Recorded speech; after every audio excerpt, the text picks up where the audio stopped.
सबसे पहले है सोमनाथ का ज्योतिर्लिंग। यह ज्योतिर्लिंग गुजरात के सौराष्ट्र क्षेत्र में अरब सागर के तट पर स्थित है। शिव पुराण के अनुसार जब चंद्रमा को दक्ष प्रजापति ने क्षय रोग होने का श्राप दिया था, तब चंद्रमा ने इसी स्थान पर तपस्या करके स्वयं को श्राप से मुक्ति दिलाई थी और तब चंद्रदेव ने इस ज्योतिर्लिंग की स्थापना की थी। दूसरा ज्योतिर्लिंग है मल्लिका अर्जुन ज्योतिर्लिंग। यह ज्योतिर्लिंग आंध्र प्रदेश के कृष्णा नदी के तट पर श्रीशैल नाम के पर्वत पर स्थित है। इस ज्योतिर्लिंग का महत्व भगवान शिव के कैलाश पर्वत के समान माना जाता है, क्योंकि कैलाश पर्वत पर जाना श्रद्धालुओं के लिए अत्यंत मुश्किल है, इसलिए इस ज्योतिर्लिंग का महत्व और बढ़ जाता है। और अब बात करते हैं तीसरे ज्योतिर्लिंग की। इस ज्योतिर्लिंग का नाम है महाकालेश्वर ज्योतिर्लिंग। यह प्रसिद्ध ज्योतिर्लिंग मध्य प्रदेश के उज्जैन में शिप्रा नदी के किनारे स्थित है। इस ज्योतिर्लिंग की विशेषता है कि यह एकमात्र दक्षिण मुखी ज्योतिर्लिंग है। मान्यता है कि यहाँ पर पूजा अर्चना करने से उम्र बढ़ जाती है और सभी प्रकार के संकट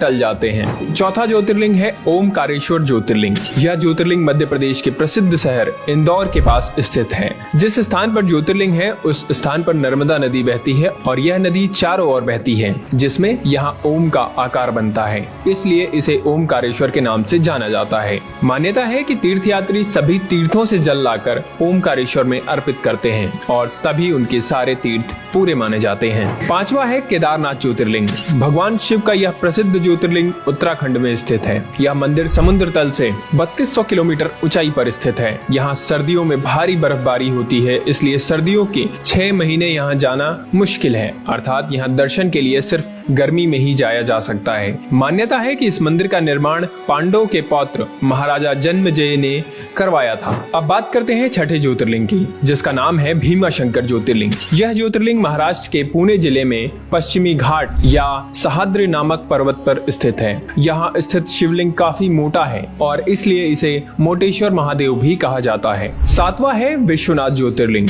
यह ज्योतिर्लिंग उत्तर प्रदेश के काशी में गंगा नदी के किनारे स्थित है। यहाँ की मान्यता है कि काशी नगर को स्वयं भगवान शिव ने बसाया था और कैलाश पर्वत के बाद उनका दूसरा स्थायी निवास यही था। कहा यह भी जाता है कि काशी भगवान शिव के त्रिशूल पर टिका हुआ है और माना जाता है कि जिस जगह ज्योतिर्लिंग स्थित है वो जगह कभी भी लुप्त नहीं होती और सदियों से वैसी की वैसी स्थापित है। कहते हैं जो भक्त इस शहर में आकर भगवान शिव की पूजा करते हैं उन्हें हर तरह के पाप से मुक्ति मिल जाती है। आठवां ज्योतिर्लिंग है त्र्यंबकेश्वर ज्योतिर्लिंग। यह ज्योतिर्लिंग गोदावरी नदी के किनारे महाराष्ट्र राज्य के नासिक जिले में स्थित है। कहा जाता है कि गौतम ऋषि और गोदावरी नदी के बुलाने पर भगवान शिव को इस ज्योतिर्लिंग में आकर बसना पड़ा था। इस ज्योतिर्लिंग की सबसे खास बात यह है कि यहाँ ब्रह्मा, विष्णु और महेश तीनों ही विराजित हैं, जबकि अन्य सभी ज्योतिर्लिंग में केवल भगवान शिव ही विराजित हैं। अब बात करते हैं 9वें ज्योतिर्लिंग की, जिसका नाम है वैद्यनाथ ज्योतिर्लिंग। यह ज्योतिर्लिंग झारखंड राज्य के देवघर में विराजमान है। मान्यता है कि इसे लंकापति रावण ने स्थापित किया था। दरअसल इस शिवलिंग को रावण ने अपने 9 सिरों की भेंट चढ़ाकर भगवान शिव से वरदान मांगा था। 10वां ज्योतिर्लिंग है नागेश्वर ज्योतिर्लिंग। यह ज्योतिर्लिंग गुजरात के बडोदरा क्षेत्र में गोमती द्वारका के पास स्थित है।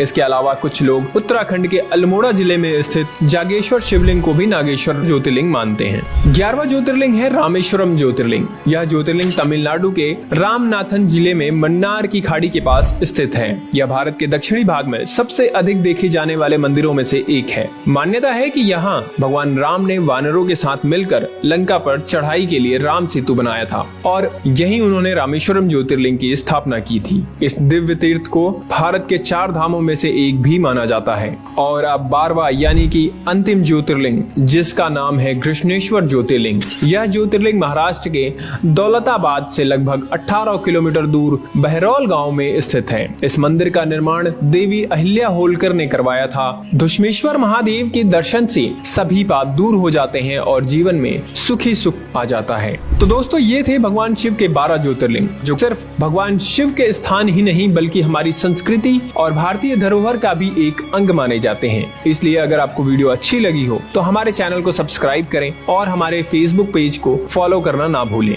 वीडियो को लाइक करें और इसे शेयर करें, क्योंकि हम आपके लिए इसी तरह के और भी वीडियोस लाते रहेंगे। तो मिलते हैं आपसे अगली वीडियो में, तब तक के लिए हर हर महादेव।